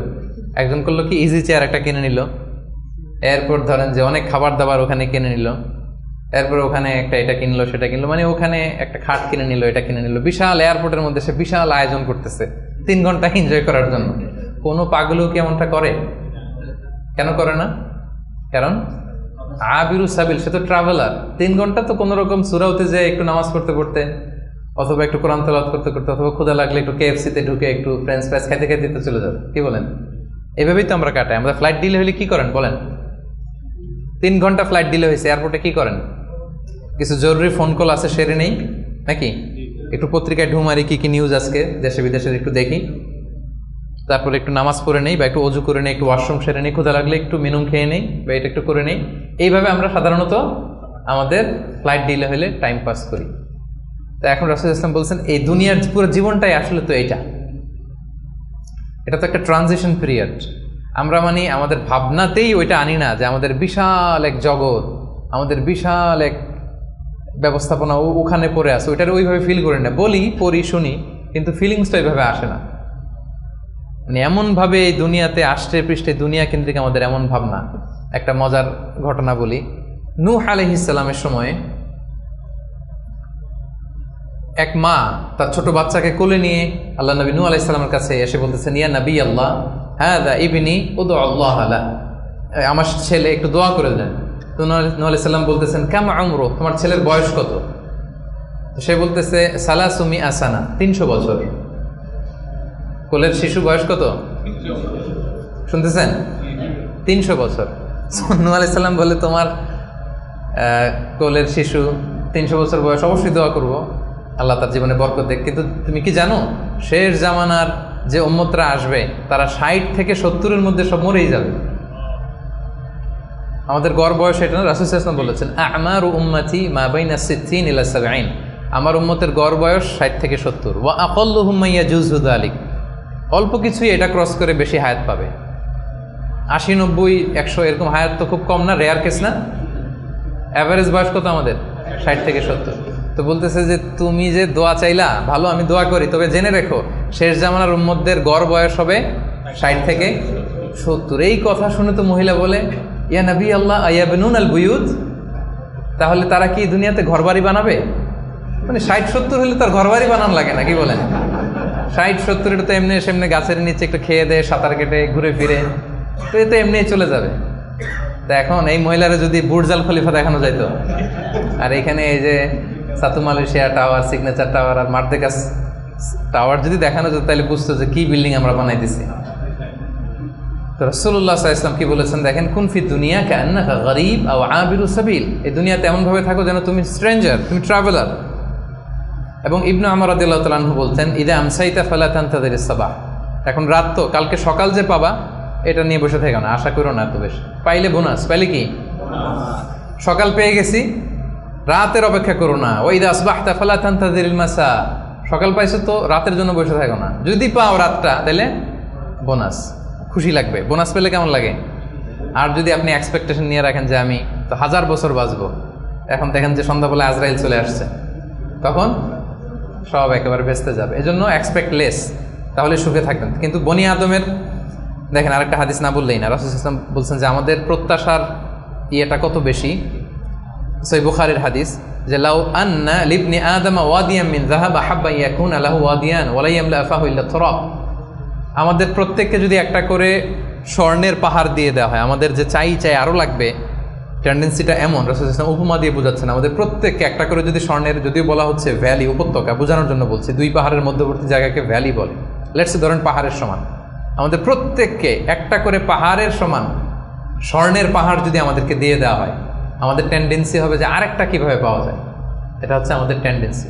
এবং কবরে যাওয়ার আগ পর্যন্ত এই চাহিদা কমবে না। আচ্ছা বলেন, একটা পাহাড় কেন, 1000 কেজি স্বর্ণ পাইলে তো আমরা 14 গোষ্ঠী খেয়ে তো শেষ করতে পারবো না, পারবো? তারপর আমাকে দেয়া হলো উহুদ পাহাড় পরিমাণ একটা স্বর্ণের পাহাড়, এরপর আমার আরেকটা কেন লাগবে, এটা বোঝান কেন লাগবে? কিন্তু হিউম্যান বিং এর নেচার, যারা আছে বেশি সে চায় বেশি, তার ডিমান্ড বেশি, তার এক্সপেকটেশন বেশি। এজন্য সম্পদ হইলেই যে সুখ আসবে এমন না। খেয়াল রাখবেন, মানুষ যত ধনী হয় তার রিজিকের পেরেশানি তত বাড়ে, কিন্তু ধনী হয়েছিলই রিজিকের পেরেশানি কমানোর জন্য। কি বলেন? এই যে আমরা ধনী হইতে চাই কেন? যাতে রিজিকের টেনশনটা কমে, হ্যাঁ, একটা সুন্দর লাইফ লিড হয়। কিন্তু যত ধনী হচ্ছি পেরেশানি কি বাড়ে না কমে? বলেন তো। এই জন্য expect less, you will be happy. এই পয়েন্টটা বুঝতে পারছেন? আচ্ছা, 8 number, do not expect gratitude from anyone. কাছাকাছি কিন্তু একটু ভিন্নতা আছে। কারো কাছ থেকে আপনি গ্র্যাটিটিউড আশা করে বসে থাকবেন না, মানে অন্য কেন আমার কাজের অ্যাপ্রিসিয়েট করলো না, আমার কেন থ্যাঙ্কস দিল না, হ্যাঁ, আমার মূল্যায়ন করলো না, আমার দাম দিল না, আমার নামটা নিল না, এরকম হয় না সমাজে? আছে না যে আমার নামটা তো নিল না, কি বলেন, আমার তো মূল্যায়ন করলো না, আমার তো দাম দিল না, ওরা আমি দেখে নিব। এইটা যখন আপনার মধ্যে আসবে যে আমারে কেন অ্যাপ্রিসিয়েট করে না, আমাকে মূল্যায়ন কেন করে না, এই তো আপনি আপনার সুখ নষ্ট করে দিলেন। এই টেন্ডেন্সি থেকে বেরোতে হবে না। যেটাই করবো একজনের মানে খুশির জন্য, তিনি কে? আল্লাহ। আপনি আল্লাহ তাআলার খুশির জন্য সব করেন, আপনি হ্যাপি হবেন, আপনার কাজের অ্যাপ্রিসিয়েশনও পাবেন, আপনার নামও মানুষ নিবে, সবই হবে। কিন্তু করবেন কার খুশির জন্য? কিন্তু এক্সপেকটেশন যদি থাকে যে আমাকে কেন থ্যাঙ্কস দিল না, আমার গ্র্যাটিটিউড কেন দিল না, এই তো আপনার মধ্যে অশান্তি চলে। আপনি ভালো কাজ করেন, ভালো কাজ করলে এটা অ্যাপ্রিসিয়েশন আসবে। বাগানে ফুল ফুটলে ওটা সুঘ্রাণ ছড়াবে, আকাশে চাঁদ উঠলে ওটা দেখবে, ওটা লুকায় থাকে নাকি? ওটা আসবেই। এজন্য বিশ্বাসীদের টেন্ডেন্সি হবে কিরকম? সূরাতুল ইনসান আল্লাহ তাআলা বলছেন আবরারের বৈশিষ্ট্য কি, বলতে বলতে শেষে আল্লাহ বলছেন ইন্নামা নুতঈমুকুম লিওয়াজহিল্লাহ লা নুরিদু মিনকুম জাযাআও ওয়ালা শুকুরা, যে আমরা তোমাদেরকে এই যে আপ্যায়ন করাচ্ছি, খাওয়াচ্ছি, এটা আল্লাহর সন্তুষ্টির জন্য। লিওয়াজহিল্লাহ, তোমাদের কাছে কোনো জাযাকাল্লাহু খায়র বলবা এটাও লাগবে না, শুকরিয়া বলবা এটাও চাই না, জাযা শুকুর কিছুই চাই না, সব করি কার জন্যে? আপনি এটা করে দেখেন, do everything for the sake of Allah, you will be happy. কিছু পাইলে তো পাইলেন, কিন্তু ও কেন গণলো না, ও দাম দিল না, ও নাম নিল না, মূল্যায়ন করলো না আমাকে, এইটা থেকে বেরো আসতে হবে। এইটা যতদিন আপনি লালন করবেন আপনি আনহ্যাপি হবেন। বুঝতে পেরেছেন? 8টা গেল, আর কয়টা আছে? 9 নম্বর হচ্ছে বি হোপফুল, বি অপটিমিস্টিক। আশাবাদী হইতে হবে। বিশ্বাসীরা সবসময় আশাবাদী হয়। শয়তানের মিশন হচ্ছে আমাদেরকে হতাশ বানানো। শয়তানের মিশন কি? এখন তো এটা অনেক সমস্যা, হতাশ ছেলেপেলেরা কি করবে না করবে, আমাদের কাছে এই প্রশ্নগুলোই বেশি আসে, হতাশা নিয়েই আসে। ক্ষোভ, বাবা মায়ের প্রতি ক্ষোভ, স্ত্রীর প্রতি ক্ষোভ, বন্ধুর সাথে ক্ষোভ, সবার সাথে সবার এই যে ক্ষোভ, এগুলো থেকে হতাশার জন্ম দেয়। ছেলেপেলেরা সুইসাইডও করে ফেলে। মানে সুইসাইডের টেন্ডেন্সি আগে তো এত ছিল না, এখন মানুষ এটা নিয়ে ভাবে যে কি সুইসাইড করে ফেলবো নাকি। প্রত্যেকের এরকম একটা ভাবনা, যার পিছনে না পারলে একটা রাস্তা তো আছেই, সুইসাইড করে ফেলি। কি পরিমাণে হতাশ হলে জাতিগতভাবে মানুষ এতটা দৈন্যতার ভেতরে যায়। তো বিশ্বাসীরা কখনো হতাশ হয় না প্রিয় ভাইরা, হতাশ নিজেকে হতে দিবেনই না। চলে যান লাঙ্কাবি, ঘুরে আসেন, চলে যান কেএলসিসি, ঘুরে আসেন। ওই যে ওয়াটার ডান্সিং আসেন, দেখে আসেন একদিন সন্ধ্যা, যেটা ভালো লাগে ওটা করেন। হতাশ হইতে দিবেন না মনকে, পারা যাবে না। হতাশ হলেই বিপদ, হতাশা থেকেই সবকিছুর, সব ঝামেলার জন্ম। এবং শয়তানের বড় মিশন হচ্ছে বিশ্বাসীদেরকে হতাশ বানানো, আর এই কোরআনের মিশন হচ্ছে আমাদেরকে আশাবাদী বানানো। এটা আশা জাগা নিয়ে একটা বই, আপনি পড়ে দেখেন, এই কোরআনের কথা শুনে দেখেন, শুধু আশা আর আশা, মানে হতাশ হইতেই দিবে না, শুধু মানে এনার্জি আপনার অপটিমিস্টিক বানাইই ছাড়বে। আপনি কোরআনের কয়েকটা আয়াতকে আমি রেফার করি, লা তাহজান ইন্নাল্লাহ মা'ানা, লা তাহজান, never be sad, never be frustrated, Allah is with us, Allah আমাদের সাথে আছে। আবু বকর রাদিয়াল্লাহু তাআলা আনহু সেই গারে সাউরে তিনি ভয় পাচ্ছিলেন, উদ্বিগ্ন। রাসূলুল্লাহ সাল্লাল্লাহু আলাইহি ওয়াসাল্লাম বললেন, ভয় নাই, আমাদের সাথে কে আছে? আমরা গুহার ভিতরে দুইজন না, এখানে তিনজন, তুমি আমি দুইজন, আরেকজন কে? আল্লাহ। দেখছেন আমাদের পাওয়ারের জায়গাটা কোথায়? সবসময় এটা ফিল করবেন যে আল্লাহ আমার সাথে আছে, আল্লাহ আমার একা ছেড়ে দেয় নাই, উনি আমার বড় গার্ডিয়ান। এরপরে সূরা ইউসুফ আল্লাহ বলেছেন, লা তাইয়াসু মির রাহিল্লাহ, আল্লাহর রহমত থেকে নিরাশ হবে না। ইন্নাহু লা ইয়াইয়াসু মির রাহিল্লাহি ইল্লাল কওমুল কাফিরুন, কাফেররা ছাড়া কেউ আল্লাহর রহমত থেকে নিরাশ হয় না। কুল ইয়া ইবাদিয়াল্লাযিনা আসরাফু আলা আনফুসিহিম লা তাকনাতু মির রাহমাতিল্লাহ, আল্লাহর রহমত থেকে নিরাশ হয়ো না। ইন্নাল্লাহা ইয়াগফিরুদ যুনুবা জামিআ, আল্লাহ তুমি চোখের পানি ছেড়ে অশ্রুসিক্ত হৃদয় নিয়ে আল্লাহর কাছে চাও, আল্লাহ তোমাকে ক্ষমা করে দিবেন। তিনি তো ক্ষমা করার জন্য বসে আছেন। এভাবে আপনি দেখবেন যে আপনার যে কোনো মুমেন্টে আল্লাহর দরজা খোলা 24/7। সূরাতুল ইনশিরায় আল্লাহ বলছেন, ইন্না মা'আল উসরি ইউসরা, কষ্টের পরেই কি আছে? স্বস্তি, সুখ। সুখের কথা শুনলে এনার্জি আসতেছে না, যে এখন কষ্ট যাচ্ছে আমার, কিছুদিন পরে কি আসতেছে? সুখ আসতেছে। এটাই নিয়ম। ওয়ালা তাহিনু ওয়ালা তাহজানু ওয়া আনতুমুল আ'লাউনা ইন কুনতুম মুমিনিন, আপনি বিপদে আছেন, আপনি অপ্রেসড, আল্লাহ বলতেছে চিন্তা নাই, টেনশন নাই, তুমি যদি মুমিন হও, বিশ্বাসী হও, বিজয় তোমার হবেই, বিজয় একদিন তোমার হবেই হবে। তো এই যে কোরআন আমাদেরকে এইভাবে মোটিভেশন দেয়, আমাদেরকে হোপফুল থাকতে বলে, অপটিমিস্টিক থাকতে বলে। এবং আপনি যদি খেয়াল করেন যে আমাদের হতাশ হওয়ার কোনো সুযোগ নাই, তো আমাদের, আপনি সুখে আছেন তো আপনি শুকরগুজার হবেন। আমরা সুখ আসলে, বুশরা, সাকসেস আসলে আমরা কি করি? আলহামদুলিল্লাহ। তাহলে আল্লাহ শুকুর করলাম, শুকুর করলে সওয়াব আছে না? আচ্ছা, এখন আমার বিপদ আসছে, পরীক্ষা, দুর্ঘটনায় পড়ছি, তখন আমরা সবর করব। কি করব? সবর একটা ইবাদত না? সওয়াব আছে না? তাহলে আমাদের মুমিনদের পুরো জিন্দেগিতে এই দুইটা ইবাদত ছাড়া কোনো একটা মুহূর্ত কাটে? আমার সারা জীবন হয় আমি শুকরে আছি, নয় সবরে আছি। কি বলেন? কন্টিনিউয়াস এই দুইটা ইবাদত কিন্তু মুমিনের জীবনে চলমান। আর এই দুইটা ইবাদতের কারণে কন্টিনিউয়াস আপনি সওয়াব পেতেই থাকবেন, পেতেই থাকবেন। আপনি শুকর গুজার অবস্থায় আছেন, শুকরের সওয়াব আমল নামে উঠতেছে। বিপদে পড়ছেন, হসপিটালে আছেন, অসুস্থ, কি করতেছেন তখন? সবর, সবরের সওয়াব আমল নামায় উঠতেছে কন্টিনিউয়াস। তো এই যে আমি কন্টিনিউয়াস সওয়াব পেয়ে যাচ্ছি, এটা কি আপনার মনে আশা জাগায় না? কি বলেন? এমন রাসূল সাল্লাল্লাহু আলাইহি ওয়াসাল্লাম বলেছেন, হাত্তা শাওকাতি ইউশাকুহা ইল্লা কাফারাল্লাহু বিহা মিন খাতায়া, তোমার জীবনের দুঃখ, কষ্ট, জ্বালা, যন্ত্রণায় প্রতিটা কষ্টের মধ্য দিয়ে আল্লাহ তোমার গুনাহ মাফ করে দেয়। আপনার জ্বর হয়েছে, গুনাহ মাফ। দুর্ঘটনা হয়েছে, গুনাহ মাফ। পিছলে মাটিতে পড়ে গেছেন, পা ভেঙে গেছে, গুনাহ মাফ। এমনকি বড়ই গাছে উঠছেন বড়ই খাওয়ার জন্য, বড়ই একটা টান দিচ্ছেন, এদিকে কাঁটা ঢুকে গেছে, ইস ব্যথা, এই যে ইস বলে কষ্ট পাইছেন, আল্লাহ বলছে এই কষ্টের কারণে গুনাহ মাফ করে দিলাম। আশা জাগে, আশা। আপনি হতাশা পান কই? এবার আমারে বলেন, আপনি কোন ডিকশনারিতে হতাশা খুঁজে? হতাশার তো কোনো সুযোগই নাই আমাদের পুরো জীবনটা হচ্ছে আশা দিয়ে ভরা, শুধু আশা আর আশা। এই যে আমরা এই পৃথিবী থেকে বিদায় নিবা, আমরা মারা যাবো, এটা আপনার হতাশ লাগে? কষ্ট লাগে? আরে এটাই তো আসল আশার জায়গা। দেখেন, এই দুনিয়ার কষ্টটা আমি আপনার বুঝাই। কিছুদিন আগে আব্বা মারা গেল, ধরেন, এই যে কষ্ট।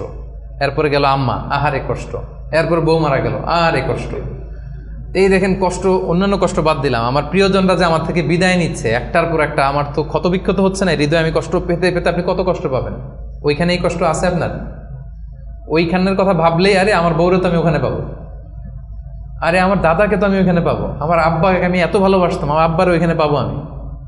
বিশ্বাসে যদি হয়, আমার আব্বা, আম্মা, স্ত্রী, দাদা, দাদি মিলে আজীবন আতাআন গায়রা মাজজুজ, চিরকাল ওখানে থাকবো। তো মৃত্যুকে তো মুমিন ভয়ই করেন, এটা তো একটা আনন্দের বিষয়। আচ্ছা, আর উদাহরণ দিয়ে বলি, আপনি আছেন মালয়েশিয়াতে, আপনার জীবনের সবচাইতে কাছের মানুষ, প্রিয় মানুষ আপনার আব্বা, উনি থাকে আমেরিকাতে, 10 বছর আপনার দেখা নাই। এখন বলা হইলো তোমার গ্রাজুয়েশনও শেষ, ইউএসএর ভিসাও হয়েছে, তুমি মালয়েশিয়া থেকে ইউএসএ যাবা, তোমার সবচেয়ে বড় গার্ডিয়ান তোমার আব্বার সাথে দেখা করতে। খুব কষ্ট লাগবে না আপনার? কি লাগবে? বলেন না কেন? কেমন লাগবে আপনাদের? আপনি মহা খুশি হবেন না? আপনার বাবা, আপনার পিতা, আপনার সবচেয়ে বড় গার্ডিয়ান, তার সাথে আপনি দেখা করতে যাবেন। বলেন, আমাদের জীবনের মরণের সবচেয়ে বড় গার্ডিয়ান কে? আল্লাহ। আমার সবচেয়ে বড় অভিভাবক কে? আপনার অভিভাবক কি চিনেন না এখনো? আমাদের সবচেয়ে বড় অভিভাবক কে বলেন তো? আল্লাহ। তো সেই অভিভাবকের কাছে আমি যাব, আমি তো খুশিতে বাকবাকুম হয়ে বসে আছি, কবে যাব? এটা ফিল করতে হবে না? আমার আব্বা ইউএসএ তে থাকে, 10 বছর পরে আমার সবচেয়ে বড় অভিভাবক আমার আব্বার কাছে যাবো, ওইটাতে আমি এত খুশি। তা আমার জীবন মরণ দুনিয়া আখিরাতে সবচাইতে বড় গার্ডিয়ান, সবচাইতে বড় অভিভাবক আমার বাবা। আমাকে যত বেশি ভালোবাসে তার চেয়ে আমাকে বেশি ভালোবাসে আমার আল্লাহ। আমার মা আমাকে যত বেশি ভালোবাসে তার চেয়ে আমাকে বেশি ভালোবাসে আল্লাহ। আমি আমাকে, আমার সত্তাকে যত বেশি ভালোবাসি, আমার চাইতে আমাকে বেশি ভালোবাসে কে? তো সে আল্লাহর কাছে আমি যাব। আপনাদের কি আশা জাগতেছে না? এরপরে দুনিয়াতে যত কষ্ট হয়েছে সবগুলোর তো বিচার ওই দিন হবে। হাইকোর্টে গেছেন, বিচার পান নাই। বিচার বসছে গ্রামে, বিচার পান নাই। অনেক আনসেটেল জিনিস দুনিয়াতে, আনসেটেল, এগুলো সেটেল হবে না ওই দিন। তো আসল খেলা তো ওইখানে, আসল হাসি তো আমরা ওইদিকে হাসবো। আমাদের আসল হাসি সুখ সব তো জমা পড়ে আছে ওইখানে, ওটা তো ফিল করতে হবে। এখন হতাশ হওয়ার স্কোপ আপনি কোথায় পেয়েছেন এবার বলেন আমাকে? হতাশ হবে না? হতাশ হওয়া যাবে? আমাদের হতাশ হতে চাইলেও ঘুরে ফিরে সুযোগ নেই। খুব চাচ্ছে একটু হতাশ হই, একটু টেনশন করি, তারপরেও সুযোগ নাই প্রিয় ভাইরা। তাহলে কি ছিল 9 নাম্বার? হোপফুল হইতে হবে। এই যে আমি যতগুলো বলছি একটাও কি গোজামিল দিয়ে বললাম নাকি? যে কোনো রকম গোজামিল দিয়ে আপনাদেরকে আমি একটু হোপফুল বানানোর চেষ্টা করছি। আসলে কি গোজামিল না মহাসত্য এটা? তো আপনি হতাশ হন কিভাবে? আপনি তো এখান থেকে শান্তি খুঁজবেন, প্রশান্তি খুঁজবেন, আপনি তো আরো আশাবাদী হয়ে উঠবেন। তাইলে হতাশ হওয়া যাবে না। 10 নম্বর, রিমেম্বারেন্স অফ আল্লাহ, সর্বশেষ সুখী হওয়ার মাধ্যম। এটা দিয়ে শুরু করার কথা ছিল, কিন্তু এটা দিয়ে শুরু করলে বলবো যে এই যে ওয়াজ শুরু করছে। তো এই জন্য আপনাদেরকে দুনিয়াবি কথাগুলো আগে বলে রিমেম্বারেন্স অফ আল্লাহ, যেটা 1 নম্বরে আনার কথা ছিল, আমি শেষের দিকে নিয়ে আসলাম আপনাদেরকে। আমি তৈরি করে করে এখন বুঝতে সুবিধা হবে। আল্লাহর স্মরণে হৃদয় প্রশান্ত হয়। আল্লাহর স্মরণে যে হৃদয় প্রশান্ত হয়, আমার একটু আগের যে পয়েন্টটা, এটা যদি আপনি ফিল করেন ভেতর থেকে, প্রশান্ত হবে না আপনার? আপনি তো মানে বিশাল বড় আশা নিয়ে বুক বেঁধে থাকবেন, আপনার তো হতাশ হওয়ার কোনো সুযোগ নেই। আপনি ভিতর থেকে মনোদৈহিক প্রশান্তি, শান্তি, সুখ এটা অনুভব করবেন। আল্লাহ স্মরণ, আখিরাতের স্মরণ যার মধ্যে থাকে সে সুখী হয়, সে জীবনে শান্তি লাভ করে। আর আপনি যদি নাস্তিকদের দিকে তাকান, আপনারা জানেন ওরা কি কঠিন জীবনযাপন করে। বিশ্বাস করেন, টক শোতে অনেক বড় বড় কথা বলে, কিন্তু রাতের বেলা যখন মরণ নিয়ে চিন্তা করো দম বন্ধ হয়ে আসে। আমরা মরণ নিয়ে কথা বলে দম বন্ধ হয়ে আসে, তো বুক ভরা দম নিয়ে আমি তো খুশি, আমি তো আমার রবের কাছে যাচ্ছি, আমার মহা অভিভাবকের কাছে। আতান গয়রে মাজজুজ, এমন সুখ শান্তির সন্ধান আমি পাবো যেটা কাটাপ হবে না, কোনোদিন ছিনিয়ে নেওয়া হবে না, এটা চলবে তো চলবে, মহাকাল। তো আল্লাহর স্মরণ, আখিরাতের স্মরণ আমাদেরকে খুব হোপ দেয়, আশা জাগায়, আশা জাগা নিয়ে। কিন্তু নাস্তিকদের কথা যদি চিন্তা করেন, ওদের জীবন মরণ নিয়ে যখন ভাবনা শুরু করে, ওদের দম বন্ধ হয়ে আসে, একটা সাফোকেটিং লাইফ ওরা লিড করে। এজন্য আল্লাহ তাআলা বলছেন, আলা বিযিকরিল্লাহি তাতমাইন্নুল কুলুব। কেন আল্লাহর জিকিরে মানুষের অন্তর প্রশান্ত হয়? কেন? আমাদের হিউম্যান বিং এটা দুইটা জিনিসের সমন্বয়, আমাদের দেহ, বডি আর সোল। আমরা যখন ক্লান্ত হই ঘুমালে সতেজ হই, ক্ষুধা লাগলে খেলে, ফুয়েল দিলে সতেজ হই। কিন্তু আমাদের রূহ, এটার খাবার কি? আমাদের যে আত্মা, এটা আখিরাতের স্মরণে, আল্লাহর স্মরণে এটা প্রাণবন্ত হয়, এটা সজীব হয়, এটা উজ্জীবিত হয়। এজন্য আল্লাহ তাআলার স্মরণে, আখিরাতের স্মরণে মানুষ উজ্জীবিত হয়, মানুষ প্রশান্ত হয়, সে হৃদয় থেকে একটা সুখানুভূতি সে ফিল করে, এটা রিয়েলাইজ করে। আর যারা এটা করে না, আল্লাহ কি বলছেন? ওয়ামান আ'রাদা আন যিকরি ফাইন্না লাহু মাঈশাতান দানকা, they will live a very suffocating life, very miserable life.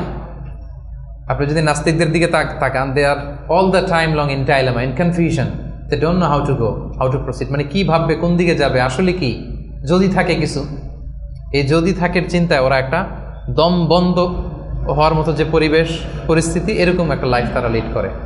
আর যারা বিশ্বাসী, আল্লাহ বিশ্বাসী, আখিরাতে বিশ্বাসী, তারা এই পৃথিবীর জীবনে তো সুখী হবেই, আখিরাতে তারা মহাশান্তির সন্ধান পাবে। এবং যে আয়াতটি দিয়ে শুরু করেছিলাম সেটা দিয়ে শেষ করে আল্লাহ তাআলা বলছেন, মান আমিলা সালিহাম মিন যাকারিন আও উনসা ওয়া হুয়া মুমিন ফালানুহয়িয়ান্নাহু হায়াতান তাইয়্যিবা ওয়া লানাজজিয়ান্নাহুম আজরাহুম বিআহসানি মা কানু ইয়ামালুন। সৎ কর্ম সম্পাদনকারী কোনো মুমিন ব্যক্তি, নারী হোক পুরুষ হোক, যে আমি 10টা যা বললাম এটা সামহাও হয় ইমানের সাথে সম্পৃক্ত, নয় সৎকর্মের সাথে সম্পৃক্ত। এটা দুইটা যদি কেউ নিশ্চিত করে, আল্লাহ বলে ফালা নুহয়িয়ান্নাহু হায়াতান তাইয়্যিবা, আমি গ্যারান্টি দিচ্ছি, আমি কমিটমেন্ট দিচ্ছি, আমার প্রোক্লেমেশন, আমার ডেক্লেয়ার যে আমি তাদেরকে হায়াতে তাইয়্যিবা, আমরা বলি না আল্লাহ হায়াতে তাইয়্যিবা দান করুক আপনাকে, বলি না বাংলায়? হায়াতে তাইয়্যিবা মানে একটা পবিত্র জীবন, একটা সুখময় জীবন, একটা শান্তিময় জীবন আমি তাদেরকে দান করব। এজন্য আল্লাহ তাআলার স্মরণে মানুষের হৃদয় প্রশান্ত হয়। আল্লাহর স্মরণে, আখিরাতের স্মরণে যাদের হৃদয় প্রশান্ত হয়, এদের দুনিয়াতে যে কোনো কষ্ট নাই, সমস্যা নাই তা না, আছে অভাব অনটন আছে, দুর্ঘটনা আছে, কিন্তু এগুলো তাদেরকে উদ্বিগ্ন হতে দেয় না। কথা বুঝতে পেরেছেন? বিশ্বাসী সৎকর্ম পরায়ণশীল ব্যক্তিদের জীবনে কষ্ট আছে, দারিদ্রতা আছে, দুঃখ আছে, কিন্তু এটা তাদেরকে উদ্বিগ্ন বানায় না, এটা তাদেরকে অস্থির হতে দেয় না, অস্থির চিত্তের হয় না, তারা প্রশান্ত চিত্তের অধিকারী। আর আমরা শুরুতেই বলেছি যে অন্তরে সুখী বড় সুখ বা আসল সুখ। তো হৃদয়ের সুখটা তারা সবসময় অনুভব করে। আলা বিযিকরিল্লাহি তাতমাইন্নুল কুলুব, জেনে রাখো, সাবধান, আল্লাহ তাআলার স্মরণেই হৃদয় প্রশান্ত হয়। তো আমরা যেন আল্লাহ তাআলার স্মরণের মধ্য দিয়ে, আখিরাতের স্মরণের মধ্য দিয়ে এই পৃথিবীতে সুখী হতে পারি, প্রশান্ত চিত্তের অধিকারী হতে পারি। আল্লাহ তাআলা আমাদের সবাইকে কথাগুলো বোঝার, আমল করার তৌফিক দান করুন। আমি কি একটু করে 30 সেকেন্ডে একটু পয়েন্টগুলো আবার বলবো? কি কি বলেছিলাম? 1 নম্বর কি ছিল? সুখী সমৃদ্ধ জীবনের জন্য সিম্পলিসিটি, সিম্পল লাইফ লিড করা, ইজি গোয়িং হওয়া। 2 নম্বর ক্ষমা করে দেয়া। ক্ষমা করে দিবেন? এখান থেকে দেয়া যাবে ক্ষমা করে? ভুলে যান সব দুঃখ, কষ্ট, ক্ষোভ, জ্বালা, ভুলে ক্ষমা করে দেন, দেখবেন যে একটা সুখ পাবেন। মাফ করে দেন না, একটু ক্ষমা করে দিয়ে দেখেন, আপনি সুখী হবেন। 3 নম্বরে try to make others happy, অন্যকে সুখী করার চেষ্টা করা, রাইট। 4 নম্বরে be grateful with what you have, যেটা আছে এটা নিয়ে আমি শুকরগুজার যেন হয়, এটা আমাকে সুখী বানাবে।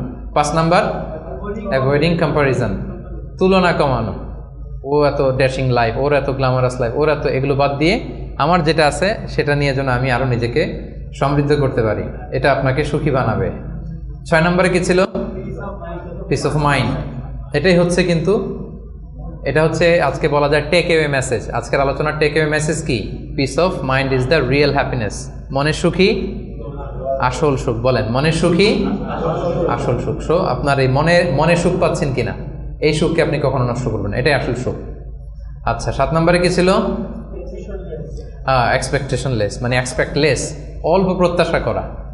বেশি প্রত্যাশা করলে না মিললে কষ্ট, আর অল্প প্রত্যাশা করছি পাইছি অনেক, তাহলে হ্যাপি। আচ্ছা, 8 নম্বরে do not expect gratitude from anyone, অন্যের থেকে গ্র্যাটিটিউড, শুকর, থ্যাংক ইউ, অ্যাপ্রিসিয়েশন, এগুলোর জন্য বসে না থাকা। আচ্ছা, 9 নম্বরে কি ছিল? বি হোপফুল, বি অপটিমিস্টিক, আশাবাদী হওয়া, নিরাশ হওয়া যাবে না। আর নিরাশ হওয়ার কোনো সুযোগই তো আজকে আমরা পেলাম না, অনেক ট্রাই করে, কি বলেন? সো নিরাশ মোটেও হওয়া যাবে না। আর 10 নম্বরে কি ছিল?